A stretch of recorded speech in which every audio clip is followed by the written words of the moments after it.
আজকের দিনে দাঁড়িয়ে আমাদের খুব খারাপ লাগছে যে এক শ্রেণীর এই যারা ওমরায় নিয়ে যাচ্ছেন, হজে নিয়ে যাচ্ছেন, নিয়ে যাওয়ার নাম করে যে পরিষেবা দেওয়ার নাম করে নিয়ে যাচ্ছেন, সেখানে গিয়ে সেই পরিষেবাটা পাচ্ছে না।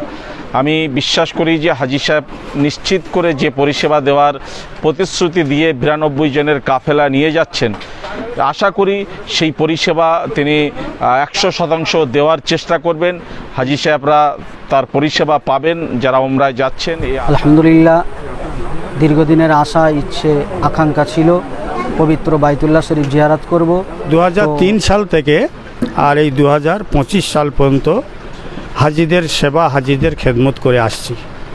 তবে আমার এই ট্যুর ব্যবসার উদ্দেশ্য নয়, আল্লাহ যেন ব্যবসার উদ্দেশ্যে না কবুল করে। আমাদের এই পরিষেবায় বাঙালি খাওয়া, বাঙালি সব কিছু, কাছে হোটেল। বর্তমান পরিস্থিতি সৌদি সরকারের বিষয়টা আপনারা সব দেখছেন, যে বছরে সৌদি সরকার এমন একটা আইন করে দিয়েছে, হাজিদের নিয়ে যাওয়া বড় সমস্যা। আসসালামু আলাইকুম। আমরা আজকে বাইতুল্লাহ ট্যুর অ্যান্ড ট্রাভেলসের একটি মজলিসে উপস্থিত হয়েছি। আমাদের আলহাজ ইয়াকুব আলী সাহেব দীর্ঘদিন হজের সেবার সঙ্গে যুক্ত আছে। আমাদের স্নেহভাজন হাফেজ মাওলানা আল মামুন, সে এই ট্যুরের মাধ্যমে আগামীকাল পবিত্র মক্কা শরীফে রওনা হচ্ছে। আমরা দোয়া করি আল্লাহ সুবহানাহু ওয়া তাআলা এই কাফেলার সকলকে সুস্থভাবে নিয়ে যান এবং সুস্থভাবে আবার আমাদের মধ্যে ফিরিয়ে দেন। আমি হাজী ইয়াকুব আলী সাহেবকে অনুরোধ করব, যে সমস্ত কাবার মেহমানদেরকে নিয়ে যাচ্ছেন, তিনি তার সাধ্যমতো তাদেরকে তার বাইতুল্লাহ ট্যুরস অ্যান্ড ট্রাভেলসের মাধ্যমে খেদমত করবেন। আজকের দিনে দাঁড়িয়ে আমাদের খুব খারাপ লাগছে যে এক শ্রেণীর এই যারা ওমরায় নিয়ে যাচ্ছেন, হজে নিয়ে যাচ্ছেন, নিয়ে যাওয়ার নাম করে যে পরিষেবা দেওয়ার নাম করে নিয়ে যাচ্ছেন, সেখানে গিয়ে সেই পরিষেবাটা পাচ্ছে না। আমি বিশ্বাস করি যে হাজী সাহেব নিশ্চিত করে যে পরিষেবা দেওয়ার প্রতিশ্রুতি দিয়ে 92 জনের কাফেলা নিয়ে যাচ্ছেন, আশা করি সেই পরিষেবা তিনি 100% দেওয়ার চেষ্টা করবেন। হাজী সাহেবরা তার পরিষেবা পাবেন যারা ওমরায় যাচ্ছেন, এই আশা আমরা করি। আমাদের সঙ্গে আমাদের প্রিয় মানুষ হাফেজ মাওলানা শাহানুর সেলিম আছেন, আরও আমাদের মাওলানা শাহরুল আছেন, আমাদের মাওলানা হাবিবুল্লাহ ফাতিহ আছে, আমাদের সকলেই আছেন। আমরাও চাইব যে আগামী দিনে যেন আল্লাহ সুবহানাহু ওয়া তাআলা আমাদেরকেও তার মেহমান হিসাবে কবুল করেন। আল্লাহ সুবহানাহু ওয়া তাআলা যেন সকলকে অন্তত মরণের আগে এহরাম কাফন পরার আগে যেন জীবন অন্তত একবার এহরাম পরার তৌফিক দেন। আসসালামু আলাইকুম সমস্ত দেশবাসী। আপনারা অনেক কিছু শুনলেন। আমার প্রাণপ্রিয় জনাব হজরত মাওলানা আজিমউদ্দিন সাহেব, উনি অনেক কথাই বললেন, আমার খুব প্রিয়। এবং আগামীকাল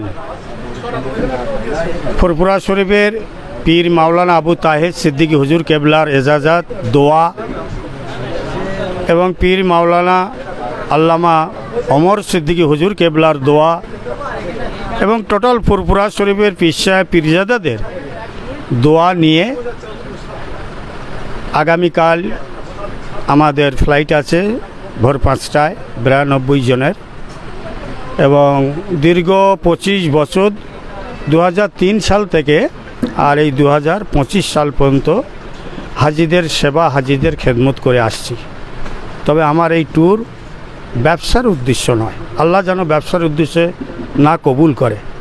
আপনারা দোয়া করুন হাজিদের সেবা, হাজিদের ভালোবাসা, হাজিদের মহব্বত, আল্লাহর নবীর মেহমান, আল্লাহর মেহমানকে নিয়ে যেন এই সেবা, এই খেদমত আমি করতে পারি, এই দোয়াটা আপনাদের কাছে চাইলাম। আপনারা দোয়া করবেন হাজিদের নিয়ে যেন আমি সেবা করতে পারি। ব্যবসার উদ্দেশ্য নয়, খেদমতের উদ্দেশ্য। আমাদের এই পরিষেবায় বাঙালি খাওয়া, বাঙালি সব কিছু, কাছে হোটেল। বর্তমান পরিস্থিতি সৌদি সরকারের বিষয়টা আপনারা সব দেখছেন, যে বছরে সৌদি সরকার এমন একটা আইন করে দিয়েছে, হাজিদের নিয়ে যাওয়া বড় সমস্যা। যাক, আল্লাহ আপনাদের দোয়ার বরকতে, আমার ফুরফুরা শরীফের পীর সাহেব পীরজাদাদের দোয়ার বরকতে আল্লাহ পাক সব কিছু কবুল করেছে। কালকের আমাদের রওনা, আপনারা দোয়া করবেন। আমরা মক্কা শরীফ মদিনা শরীফ গিয়ে সমস্ত দেশবাসী তাম বিশ্বের মুসলমানদের জন্য দোয়া চাইব আল্লাহর কাবা রসুলের দরবারে গিয়ে। আসসালামু আলাইকুম। আলহামদুলিল্লাহ, দীর্ঘদিনের আশা, ইচ্ছে, আকাঙ্ক্ষা ছিল পবিত্র বাইতুল্লাহ শরীফ জিয়ারত করব। তো আগামীকাল শুক্রবার রাতে আমরা রওনা দেব। বাইতুল্লাহ ট্যুর অ্যান্ড ট্রাভেলসের পরিচালক আমার মিজানুর রহমান ভাই, আমাদের হাজি ইয়াকুব আলী সাহেব, তানাদের নেতৃত্বে অ্যাকচুয়ালি আমরা পরিচালিত হব। আমরা যাব সুদূর মক্কা ও মদিনায়। প্রিয় দেশবাসীর কাছে অনুরোধ করব, আপনারা সকলে আমাদের জন্য খাস করে দোয়া করবেন। আমাদের এই রওনা, আমাদের এই সফরকে আল্লাহ পাক রব্বুল আলামিন কবুল করেন এবং বাইতুল্লাহ ট্যুর অ্যান্ড ট্রাভেলসকে আল্লাহ পাক রব্বুল আলামিন খিদমতের জন্য কবুল করেন। আল্লাহুম্মা আমিন।